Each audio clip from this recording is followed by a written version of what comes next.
스바냐는 예레미야와 함께 남유다의 최후의 멸망의 시기까지 유다의 회개를 위해서 사역했던 선지자였습니다. 1장과 2장에서 스바냐 선지자는 지면에 행해지는 모든 악에 대해서 분노하시는 하나님에 대해서 선언했습니다. 지면에 행해지는 모든 악, 심지어는 구스, 지금의 이디오피아죠. 구스에 해당하는 나라의 악에 대해서도 하나님께서 진노하시는 분이시요, 아시리아의, 메소포타미아의 아시리아의 악에 대해서도 하나님은 진노하셔서 아시리아도 멸하실 것이고 구스도 멸하실 것이고 에돔도 멸하실 것이고 모압도 멸하실 것이다. 블레셋도 멸하실 것이다. 온 세상을 다스리시는, 온 세상의 공의를 지배하시는 하나님, 그 하나님이심을 밝히면서 그 악을 행하는 자를 그렇게 대하시는 하나님의 공의가 유다를 향해서도 이루어질 것이다 라고 1장과 2장에서 총론적으로 언급을 했습니다. 그리고 다시 3장에 다시 유다에 대한 강론으로 돌아온 것입니다. 그래서 3장에서는 유다가 어떻게 될 것인가에 대해서 하나님의 뜻하신 바를 선언하며 회개를 지금 외치고 있는 중인 것입니다. 선지자의 눈에 보기에도 1절에 보시면 그 성읍이 화 있을진저 예루살렘을 말하는 것입니다. 예루살렘이 어떻게 했느냐? 패역하고 반역적이다. 리벨이라고 하는 표현을 썼습니다. 하나님에게 반역하는, 하나님을 대적해서 반역하는 도시요, 또 오염된 도시. 무엇 때문에? 포악 때문에. 하나님께서 니느웨를 멸망시키고자 하시는 이유가 무엇이었습니까? 니느웨의 포악 때문이지요. 하나님께서 세상을 물로 멸하신 이유도 무엇입니까? 포악 때문이었습니다. 그냥 놓아두실 수 없는, 하나님께서 제일 성경에 보면 제일이라고 하는 표현이 합당한지 잘 모르겠지만 어디를 멸망시킬 때 가장 분명한 이유는 그들이 지니고 있는 포악 때문입니다. 포악한 개인은 멸망하는 겁니다. 포악한 공동체는 멸망하는 겁니다. 포악한 가정, 남의 등을 쳐서 먹는 기업, 이런 포악한 기업들은 하나님께서 멸하시는 겁니다. 우리가 그들을 미워하고 손가락질하지 않아도 되는 이유는 세상을 이끌어 가시는 하나님의 공의의 원칙이 분명히 서 있기에 우리가 그 누구에 대해서 손가락질하거나 불평을 토로하거나 행하지 않는 겁니다. 우리로서는 우리의 행할 바를 행해 나가는 것이 하나님의 백성이 행할 바입니다. 그것이 성경이 가르치는 바입니다.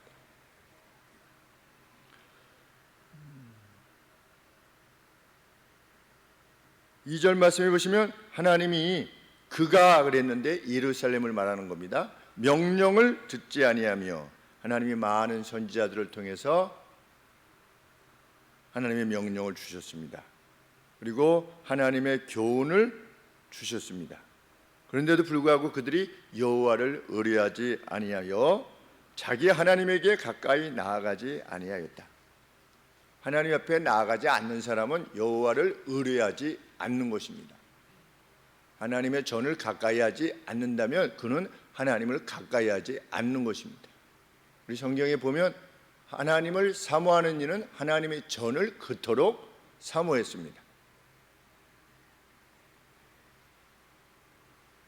하나님의 전에 나오는 숫자를 자꾸만 줄어지게 하는 원수 마귀의 행함에 대해서 우리가 맞서야 되는 이유입니다.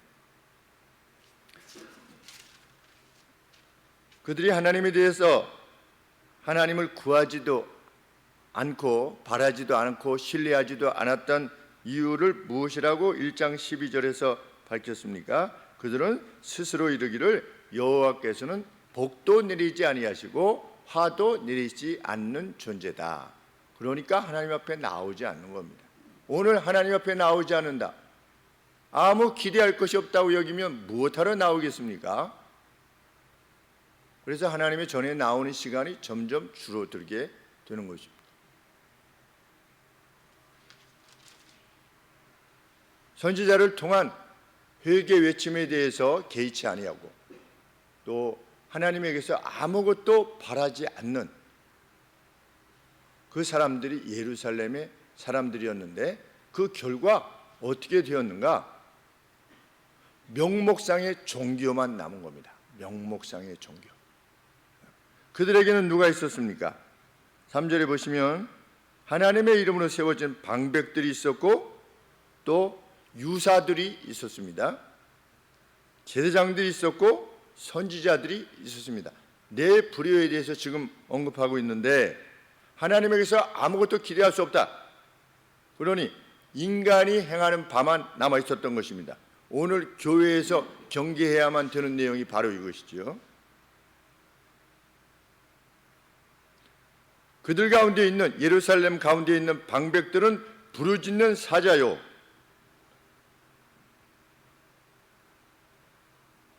부르짖는 사자가 뭐죠? 사자가 언제 웁니까? 배고플 때 웁니다. 우는 사자와 같이 삼킬 자를 찾아다닌다라고 하는 것처럼 방백들은 무엇하는 사람들이었느냐? 백성을 잡아먹는. 그러니까 오늘 교회로 치면 교회의 직분자들이 되어서 성도들을 잡아먹는 자기의 어떤 그 성취감,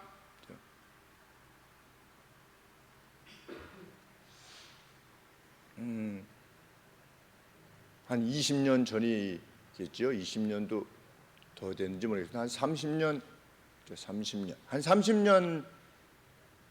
전 화성교회 권사님 한 분이 자기 아드님이 서울의 유명한 교회의 클라리넷 찬양대 반주하는 협주하는 거기에 속해 있는데 제발 술 좀 그만 먹게 했으면 좋겠습니다. 누가? 선거대 지휘자가. 선거대 지휘자가 선거대 끝나고 나서 데리고 가가지고 술을 먹여가지고 고주망태가 돼서 집에 돌아온다는 거예요.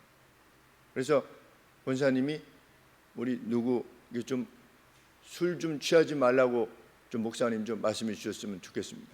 그걸 제가 해야 되는 게 아니잖아요. 아주 그냥 이름만 대면 잘하는 유명한 교회입니다.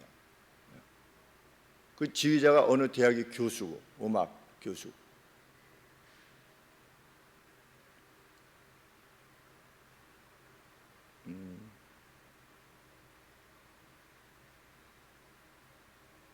노래를 좋아하는 사람이 성가대에 모이면 안 되는 겁니다. 화음을 좋아하는 사람이 성가대에 모이면 안 되는 것이죠. 성가대는 정말 삶으로 하나님이 주시는 말씀을 정말 사모하고 그 말씀을 내 삶에 대입시키고 정말 그렇게 살려가는 이로 성가대가 세워져야죠. 한 사람이든 두 사람이든 관계없이.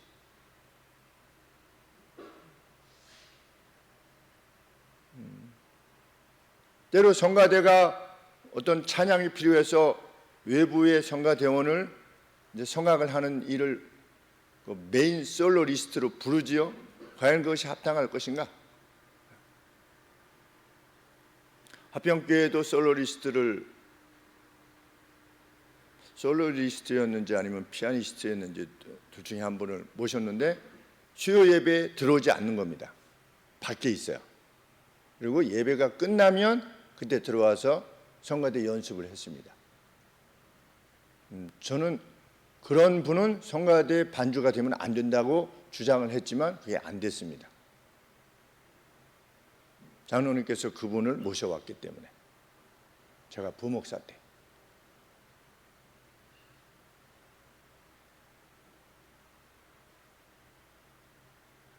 하나님에 대한 신뢰가, 하나님이 정말 복도 내리시고 화도 내리시는 분이라고 하는 것에 대한 확신을 지니지 않으면 교회는 그냥 종교 집단이 될 것입니다. 그냥 그렇고 그나.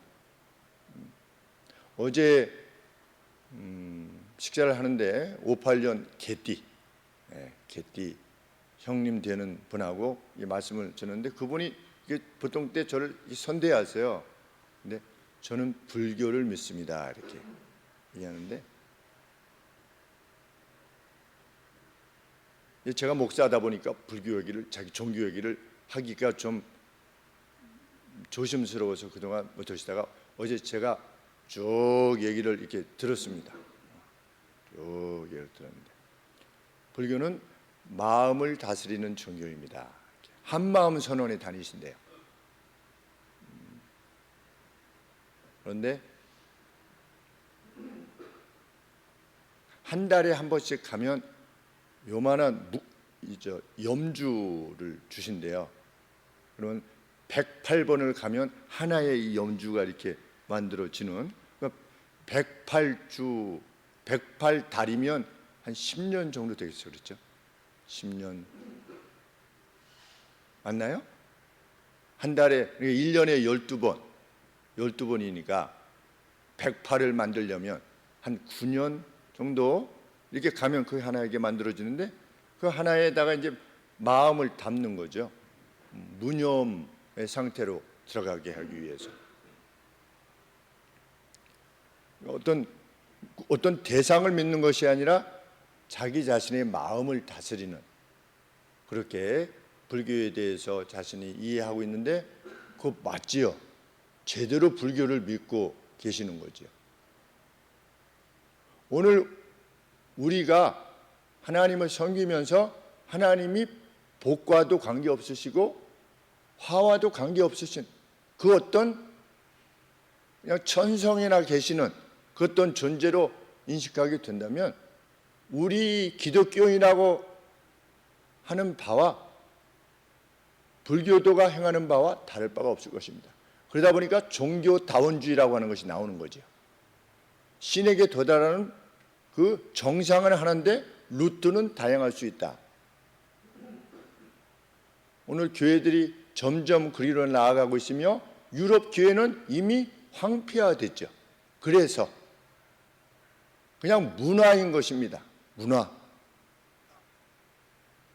근데 이스라엘이 그랬다는 겁니다. 놀라운 일이 아닐 수 없는 것입니다. 그들에게는 조상 아브라함이 있었음에도 불구하고, 다윗이 있었음에도 불구하고, 다니엘 같은 인물이 있었음에도 불구하고, 그들이 여호와는 복도 내리시지 않고 화도 내리시지 않는다, 아무 기댈 것도 없다 라고 하는 마음을 지녔다는 것이 놀랍기만 합니다.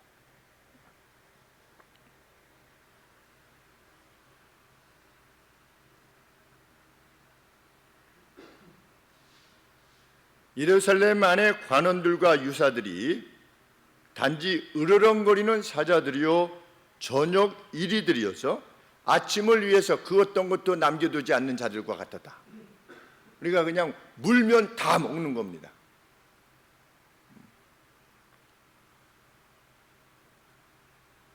선지자들 역시 어떠했습니까? 4절에 보시면, 선지자들은 위인이 경솔하고 간사한 자요 경박한 바람잡이들 뿐이었다.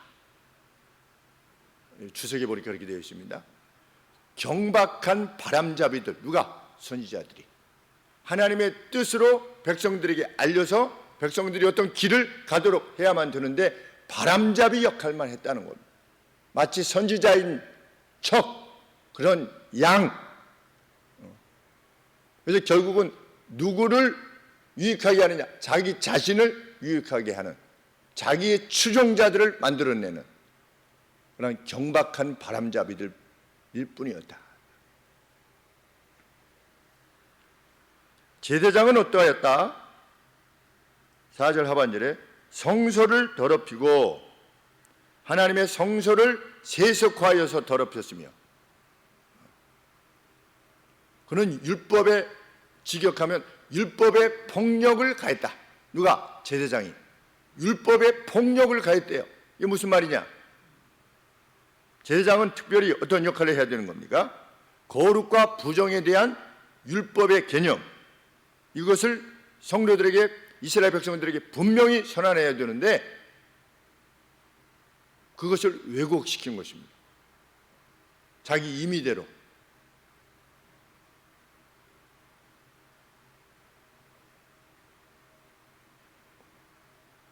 오늘 강단이 부정에 대해서 언급하는 강단이 많이들 사라져 가고 있는 이유인 줄 압니다. 그것과 동일하다. 그런데 6절 말씀에 5절 말씀에 하나님께서는 이 선지자는 그 예루살렘에 거하신 여호와는 의로우사 불의를 행치 아니하시고 아침마다 끊임없이 자기의 공의를 나타내시거늘 불의한 자는 수치를 알지 못하는도다. 하나님은 하나님의 공의가 어떤 것인가에 대해서 아침마다 매일같이 밝히 드러내심에도 불구하고 그것에 대해서 개의치 않는 겁니다. 누가? 예루살렘의 거민들이. 그러면 하나님께서 하나님의 공의를 어떤 방식으로 드러내셨는가? 6절에 보시면 내가 열국을 끊어버렸으므로, 폭력을 행사했던, 하나님의 말씀에 반역하였던 입장을 지닌 그 나라들을, 네이션들을 끊어버렸으므로 그 망대가 황무하였고 내가 그 거리를 비기하여 지나는 자가 없게 하였고 그 모든 성읍이 황폐화되며 사람이 없으며 거할 자가 없게 하였음에도 불구하고 매일같이 나의 공의는 이러하다라고 하는 것을 드러냈음에도 불구하고 예루살렘이 회개하지 않았다는 겁니다.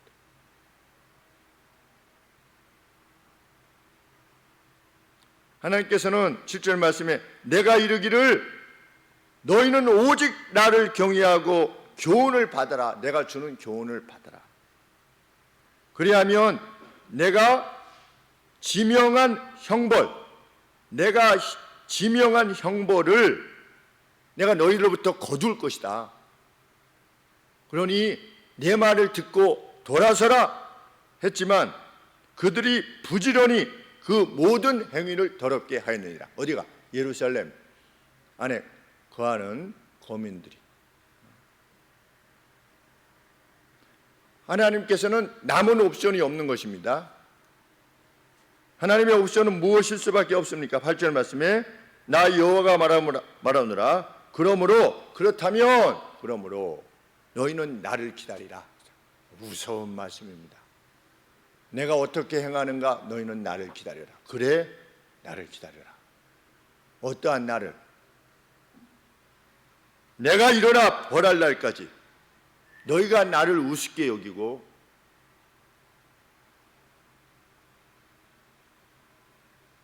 행할 때 내가 뜻을 정하고 나의 분노와 모든 진노를 쏟으려고 나라들을 소집하며 열국을 내가 모을 것이다. 온 땅이 나의 질투의 불에 소멸될 것이다. 나를 기다려라. 내가 그렇게 별것 아닌 신이야? 너희들이 그렇게 나를 정말 받아들이고 있어? 그래서 그렇게 악을 행하고 있어? 나를 기다려라. 내가 나라들을 모을 것이다. 그래서 어떻게 할 것이다? 너를 진멸할 것이다. 그랬는데도 돌아서지 않은 겁니다. 유다 백성. 이 정도 되면 회개를 요청하는 강단에서의 외침에 대해서 반응하지 않는다면 그러한 것입니다. 너무나 안타까운 일이죠. 자기가 지니고 있는 죄의 수치가 얼마나 큰 것인가에 대해서 들으려 하지 않는 것이죠. 제가 주일은 주님의 날로서 우리가 주님 앞에 드려야 된다. 주님과 함께 성도와 교통하고 성도와 교통하라고 그렇게 말씀을 하죠. 그리고 우리가 이 주 중에 한 번 정도는 어떤 방식으로든지 우리가 성도의 교통, 직접적인 교통에 함께하여서 성경 공부를 같이 하면서 서로의 삶을 나누고 무슨 교제를 하자 이런 차원이 아니라 성도의 교통을 그 안에서 나누고 청년들에게는 제가 배우라. 그래서 같이 이 교회를 하나의 믿음의 교회로서 나아가는 것이 얼마나 중요한가를 서로 배우는 가운데 하나님께서 복을 내리실 것이며 하나님의 화가 우리와 전혀 관계없는 것이 될 것이라고 하는 것을 배워야 되는 것이죠. 오늘도 청년들의 모임에 어떤 것들에 대해서 어떻게 해야 될지 모르겠습니다. 이럴 때 성경의 원리들이 있는 거죠. 그래서 배우는 겁니다.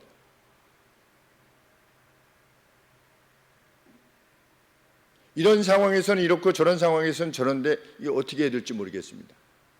그런 상황들이 있습니다. 성경에 다 있다. 그래서 오늘 일부를 가르치는 것이죠. 그런데 안타까운 것은 우리 오늘은 뭐 평소에 한 10명 정도 이렇게 했는데 오늘은 제 아들, 딸들하고 우리 성민이하고 태양이만.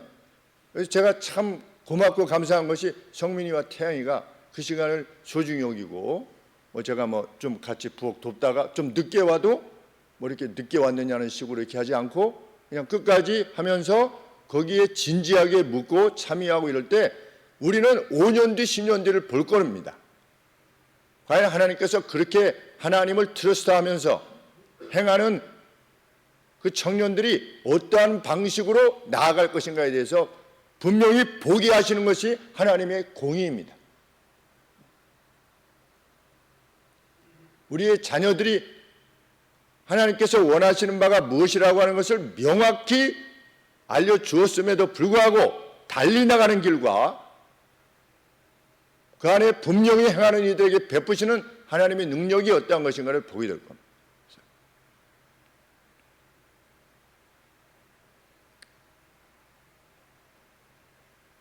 오늘 현이가 금식을 할까 아니면 새벽 기도를 나갈까 고민하고 있다고 기도 제목을 가지고 그래서 제 아내가 새벽 기도를 나가라 이렇게 했대요. 이제 20대 후반, 30대 초중반이 참 인생에 있어서 가장 어려운 때 아니겠습니까? 내가 지금 제대로 가고 있는 건지 이대로 가면 되는 건지 그거에 대해서 늘 물을 수밖에 없는 상황인데 그러한 진지한 고민이 그 안에 있는가 봅니다. 지금의 삶도 그냥 평안합니다. 그대로 그냥 가면 돼요. 그런데도 불구하고 하나님한테 묻고자 하는 그래서 그거 참 기특하다 이런 생각을 했습니다. 제가 봤을 때 현이가 새벽 기도 한 적은 없거든요. 이제껏 자라면서 새벽 기도를 한 적이 없어요. 뭐 금식 얘기한 적도 한 번도 없고 야 너 그럴 때 금식하는 거야. 제가 이렇게 이야기한 적도 없고 그런데 오늘 스스로 엄마한테 이렇게 얘기해서 참 기특하다. 결혼해서 배웠는지 며느리가 그렇게 하는 거라고 한 건지 잘 모르겠지만 여하간에 그런 변화가 있어서 참 감사했어요. 그럼 무슨 표냐?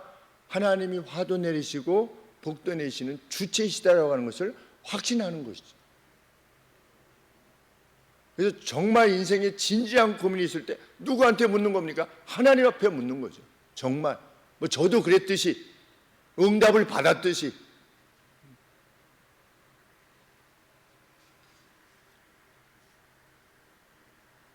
그런데 진노만이 하나님의 뜻이 아님을 하나님은 밝히시는 겁니다. 9절 말씀에 그때 이후에 이런 뜻이죠. 이후에 내가 열방의 입술을 깨끗하게 하여 그들로 다 나 여호와의 이름을 부르며 열심으로 섬기게 할 것이다. 이스라엘을 넘어가는 거죠. 나라들이 깨끗한 입술로 나를 부를 때가 이르게 내가 만들겠다. 지금 누구에게 특별히 하실 말씀이냐?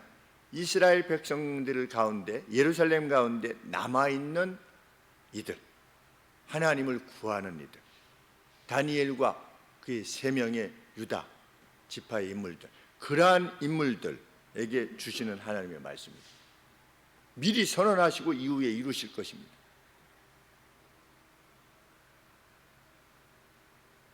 (10절) 말씀에 내게 구하는 백성들 곧 내가 흩은 자의 딸이 구스 그 강 건너편에서부터 어떻게 보면 당시에는 세상 끝입니다. 뭐 요새야 뭐 지도가 이렇게 발달돼가지고 그렇게 됐지만 대동여지도도 보면은 우리나라가 생기긴 생겼는데 이게 살찐 한반도 같아요. 이렇게 내부적으로 이게 두리뭉실 허리가 이게 두리뭉실하면서 한 4, 50대 그 이제 중년 정도의 한반도가 이렇게 되는 것처럼 선명하지가 않으니까. 그런데 그 당시에는 뭐 세상 끝은 이렇게 네모래 가지고서 물이 막 밖으로 넘어가는 것으로 생각하지 않았습니까? 근데 구스 더 저편이다라고 하는 것은 세상 끝을 말하는 겁니다. 그때 당시에 브라질 뭐 이렇게 언급되지 않는 거죠. 그러니까 구스 끝에서부터도 누가 올 것이다. 나를 섬기는 자가 올 것이다. 예물을 가지고 와서 내게 드릴 것이다. 11절 말씀에 그날에 내가는 누굴까요? 너가 너 누군가? 18절에 보시면 내가 지명한 절기로 인하여 근심하는 자를 모을 것이니 하나님께서 지명하신 절기들이 있지 않습니까? 근데 그 절기들을 지키지 못하는 무엇 때문에? 포로됨 때문에. 그러한 이들을 내가 어떻게 할 것이다? 모을 것이다. 11절에 언급하는 그날에 네가라고 했을 때 그런 이들을 말하는 것입니다. 온 유다가 하나님을 떠났고 예루살렘에 정말 의인 한 명만 있어도 내가 예루살렘을 멸망하지 않을 것이다, 멸망시키지 않을 것이다 라고 하실 만큼 없는 가운데서도 그 가운데서도 하나님을 신뢰하고 남아있던 이들에게 주시는 말씀입니다. 그날에 네가 내게 범죄한 모든 행위로 인하여 수치를 당하지 아니하게 될 것이다. 그런 것은 없게 되는 그러한 공동체가, 달리 말하면 교회가, 하나님의 새 예루살렘이 등장할 것이다. 내가 그렇게 만들 것이다. 지금 선언하시는 것입니다. 하나님께서. 그때 내가 너희 중에서 교만하여 자랑하는 자를 제하여 너로 나의 성산에서 다시는 교만하지 않게 할 것이기 때문이다. 제가 직역하면 이렇습니다. 그때 내가 열방들에서 성결된 입술을 줄 것이다. 그래서 그들 모두가 여호와 이름을 부르도록 그분을 어깨를 나란히 하여 섬기도록. 그러니까 많은 사람들이 어깨를 나란히 하면서 일심하여서 하나님을 섬기는 날이 도래하게 될 것이다. 1차적으로는 얼레디 누구입니까? 그런 날이 올 것이다. 구스 밖에 그 인물들이 누구냐? 오늘 우리들이지요. 어깨와 어깨를 마주하고 홀로 아닙니다. 성경은 계속하여 나의 백성들이 거룩한 공예와 성도의 교통을 믿사오며 여기에 완벽하게 아멘하는 사람이 하나님의 백성입니다. 내가 개인적으로 하나님을 섬기겠다. 성경은 이런 거 없습니다. 성경이 말하는 바는 무엇입니까? 제가 찬송도 이게 같이 우리라고 하는 표현, 성경은 계속해서 우리입니다. 우리의 하나님, 나의 하나님이 아니라 우리의 하나님. 계속해서 여기 보면 전부 다 내가 환난 당할 때 전부 다 나예요. 내 갈 길 멀고 밤은 깊은데, 우리 갈 길 멀고 밤은 깊은데, 이런 게 거의 없어요. 그래서 이 찬송가를 새롭게 많이 좀 썼으면 좋겠다. 내 선한 목자, 나의 주여 뜻대로, 내 주여 뜻대로, 전부 다 개인 구원에 관계되어진, 왜 이 찬송가가 만들어졌을 때에는 부흥 시기에 주로 만들어졌기 때문에 그 어떤 내가 어떻게 하면 구원을 받을 것인가에 집중되어 있었죠. 그러다 보니까 이 복음성가들이 대부분 나에 관계되는 겁니다. 근데 성경은 계속해서 우리에 대해서 논하는 것입니다. 내가 너희들 가운데 있을 것이다 말씀하시죠.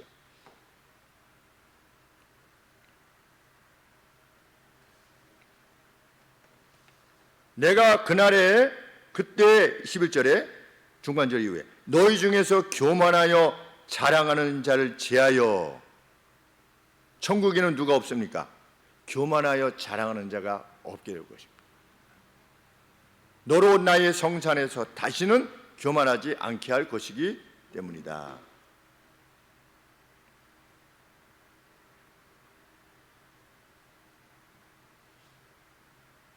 이전의 죄로 인한 수치와 전혀 관계없는 자들로 그 믿음의 공동체를 채우실 것이다.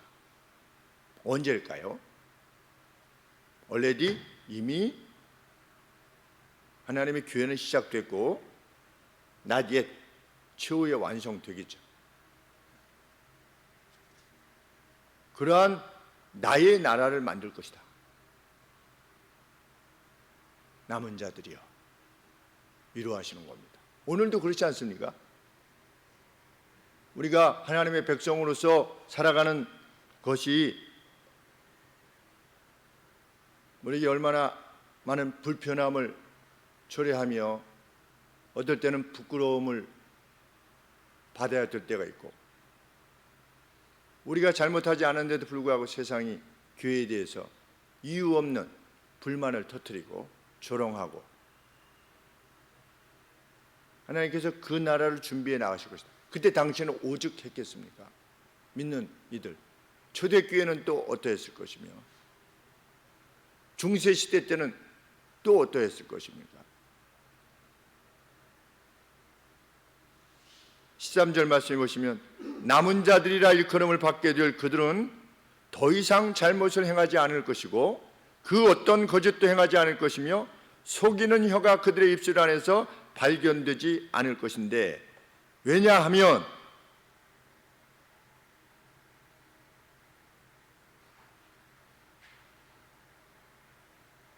그들이 먹을 것이고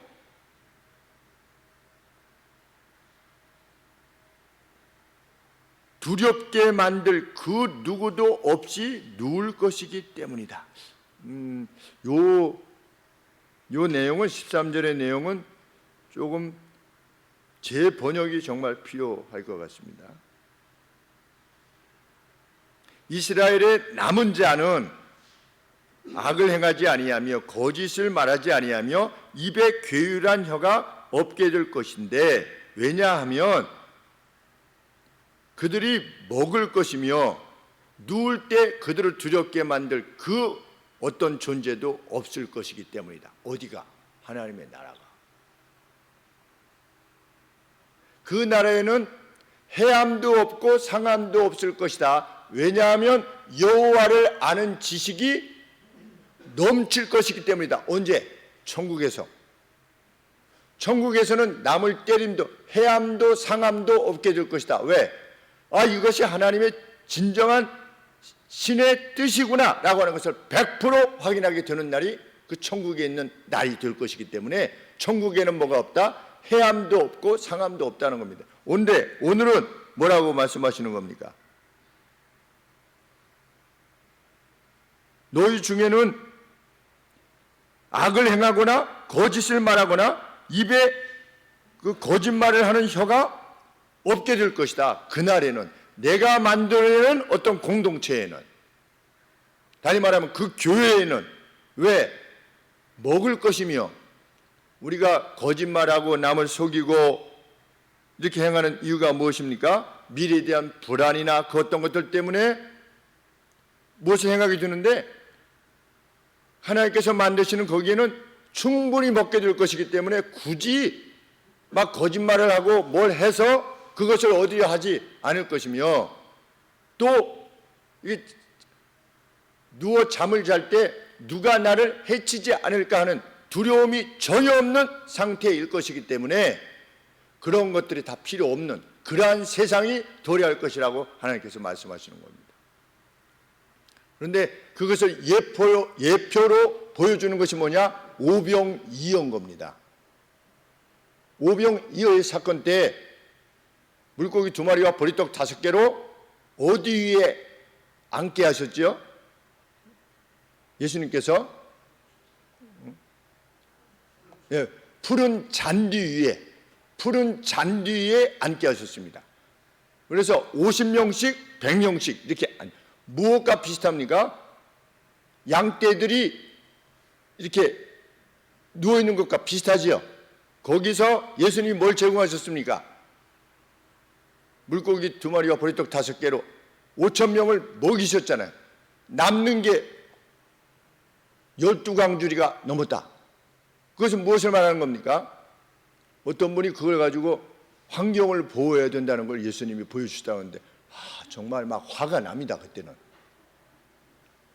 예수님은 끝까지 먹는 것을 거저버리시지 말라고 했다. 그래서 다 모았다. 그게 아니고 모두가 풍족하게 먹어서 12광주리가 남을 정도로 예수님께서 공급하셨다는 거 아니겠습니까? 그러면 그 무리들 가운데 다툼이 있었겠습니까? 없었겠죠. 속임이 있었겠습니까? 감춰두고 막 또 주세요 뭐 이렇게 그럴 필요가 없잖아요. 계속 공급되니까.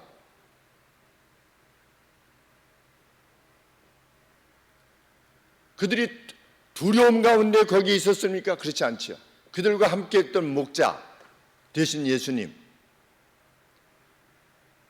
사망의 음침한 골짜기라도 해를 어떤 상함을 두려워하지 않는 그러한 안위함으로 그들과 함께 계시는 주님으로 인해서 그 백성들이 충분히 먹고 그들 안녕을 보장받는 그러한 상황들이 어떻게 될 것이다. 반드시 도래할 것이다. 그런데 그 목자로서 주님이 보내심을 받았다고 하는 어떤 사인인 겁니다.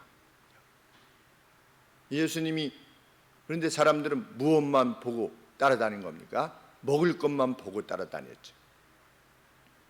예수님께서 요한복음에 그렇게 말씀하시지 않았습니까? 나는 하늘에서부터 온 떡이다. 그랬더니 어떻게 했다? 사람들이 다시는 예수님과 함께 하지 않았다. 복도 화도 아니야? 그럼 떠나는 겁니다.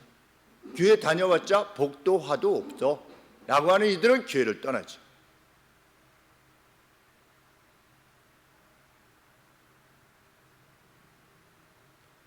선지자는 그날에 대한 소망으로 승리의 즐거움으로 외치라. 14절 말씀. 전심으로 기뻐하며 즐거워할지어다. 지금 어떻게 생겼는데? 나라가 다 패망하게 생겼는데도 불구하고, 그리고 이스라엘 내에, 유다 내에, 예루살렘 내에 악인들이 처처에 횡행하는 그러한 가운데서도 하나님을 바라보며 나아가는 남은 자들이여, 여호와의 절기를 지키지 못하는 것에 대해서 참으로 슬퍼하는 이들이여, 이날이 반드시 도래할 거다. 이후에 그러니 어떻게 해라?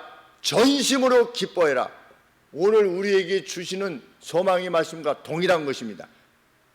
원래도 이미 이루어졌지요.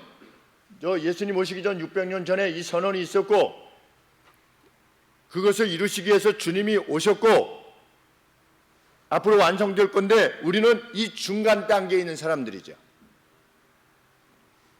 이들에게 외쳐졌던 내용이 무엇입니까? 지금부터 2600년 전에 이루어졌던 내용은 언제 성취될 것입니까? 이날 성취될 겁니다.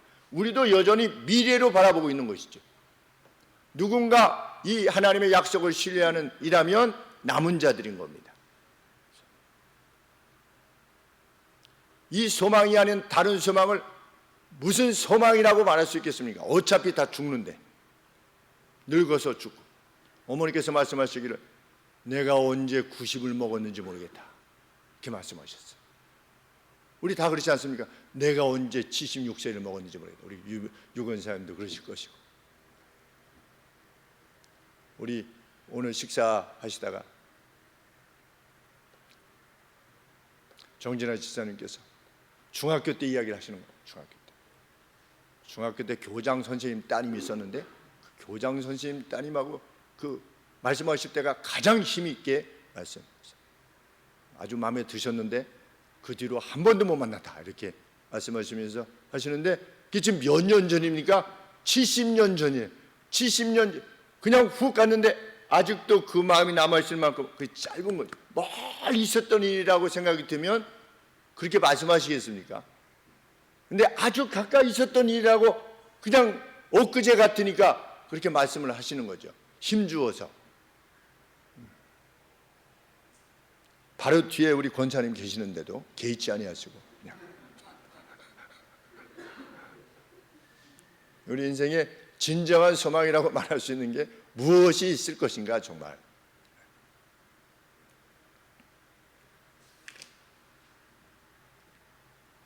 16절 말씀에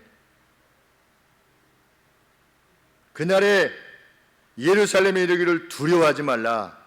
시온아, 이렇게 좀 낙심하면 손이 이렇게 되잖아요. 내 손을 이렇게 그냥 이렇게 축 처져 있지 말래요. 남은 자들이요. 오늘 우리들에게 주시는 말씀입니다. 축 처져 있지 말아라. 왜? 내가 반드시 그날을 너희들에게 허락할 거다.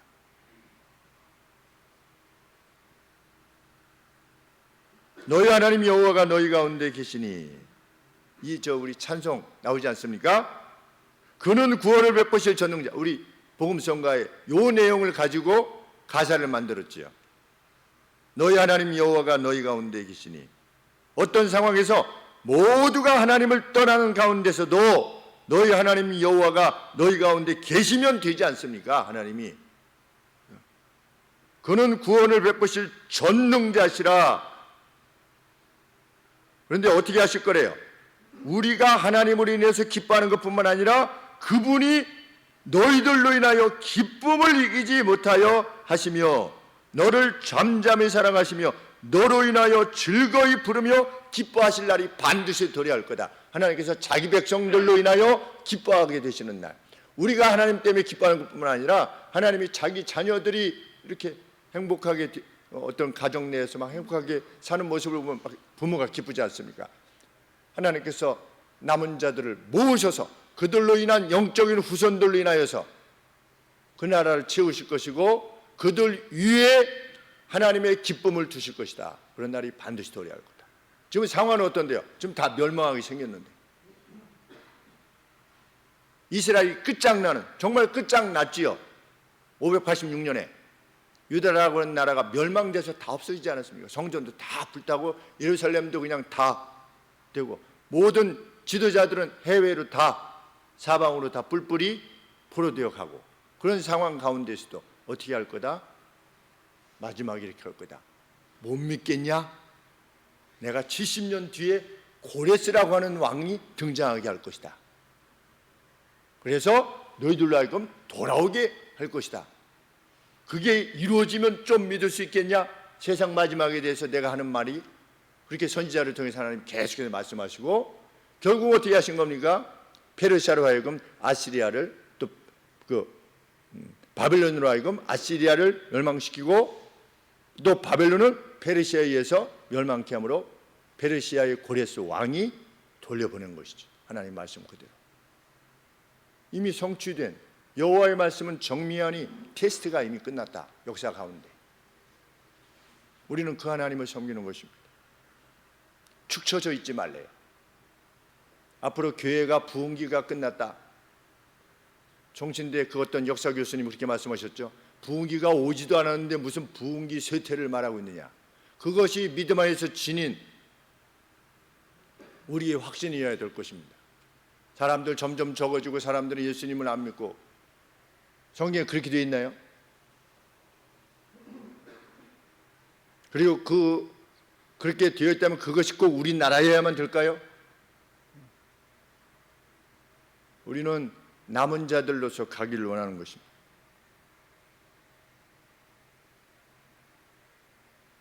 18절 말씀에 이제 다시 유다의 현재로 돌아옵니다. 내가 지명한 그 절기를 지키지 못하여서 근심하는 자를 모을 것이다. 그들이 내게 속한 자라.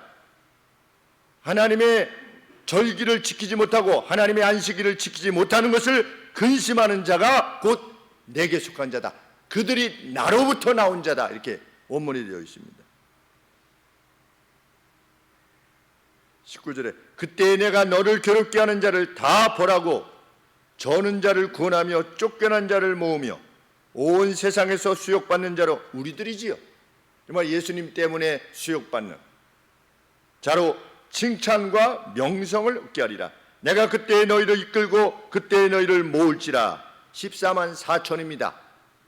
요한계시록에서 나오는 14만 4천 명, 또한 그 뒤에 허다한 무리들이, 셀 수 없는 허다한 무리들이 나와서 찬송하지 않습니까? 요한계시록에 보면 그 무리들에 대해서 멀리 지금 말씀하고 계시는 겁니다.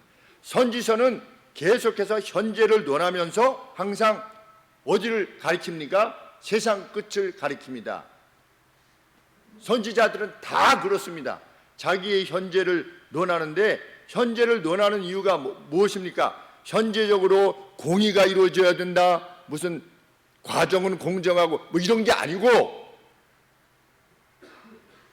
저 나라를 말하기 위해 저 나라에 비추어 봐서 오늘을 말하는 겁니다. 이 총론에서 오늘이라고 하는 날의 강론을 말하는 것이죠.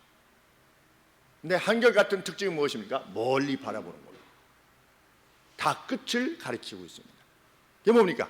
하늘 소망인 겁니다. 하늘 소망. 처음에 전국적으로 이렇게 검색해 보면 하늘 소망이 2군데밖에 없었는데, 우리 교회 포함해서 지금 뭐 하늘 소망이 뭐 무지하게 많아가지고 하늘 소망 검색하면 우리 교회는 잘 나오지도 않는 거예요. 그래서 야, 좋다. 그렇죠? Heavenly Hope, 하늘에 속한 소망이야말로 진정한 소망. 우리 머리가 하얘지든 뭐 얼굴에 검버섯이 생기든 뭐 무슨 상관입니까? 남은 자로서 참 하나님을 신뢰하며 나아가는 우리들, 그날에 다 함께 동참할 것입니다. 그날이 영광스러운 날이요 충성스러운 정이었다라고 하는 칭찬, 그것만으로도 족하지 않겠습니까? 하나님께서 교회에 위임하신 하나님 나라의 권세에 순종하며 말씀의 원리에 좀 더 가까이 있기를 소원하며, 성과 속이 어떤 차원에서 다를 수밖에 없는가를 가르치는 말씀에 입각해서 말씀에 창념하는 것이 디모데뿐만 아니라 우리들 자신들이 되어서 정말 성도들이 하나님의 뜻을 온전하게 아는데 온 힘을 다하는 우리 교회가 되었으면 좋겠습니다. 제가 켈빈에 갔을 때 닐랜드 처치라고 하는 교회에 가서 이제 어떤 집사님하고 커피를 마시면서 말씀을 나누는데, 집사님의 수준이 신학생하고, 제가 신학대학원을 마친 저하고 그 말씀의 내용의 수준이 같아요. 거의 집사님이. 그래서 와, 제가 이렇게 놀랬습니다. 우리도 그렇게 되기를 원하는 겁니다. 특별히 우리 이제 교회 장로님이 나오셔야 되고 장로님이 세워져야 되고, 그런데 장로님이 잘 몰라요 이렇게 되면 안 되는 거예요. 신방을 원래 누가 가는 거냐면 장로님들이 가시는 겁니다. 가서 하나님의 말씀을 장로님들이 선언하셔야 돼요. 목사는 못하는 것입니까?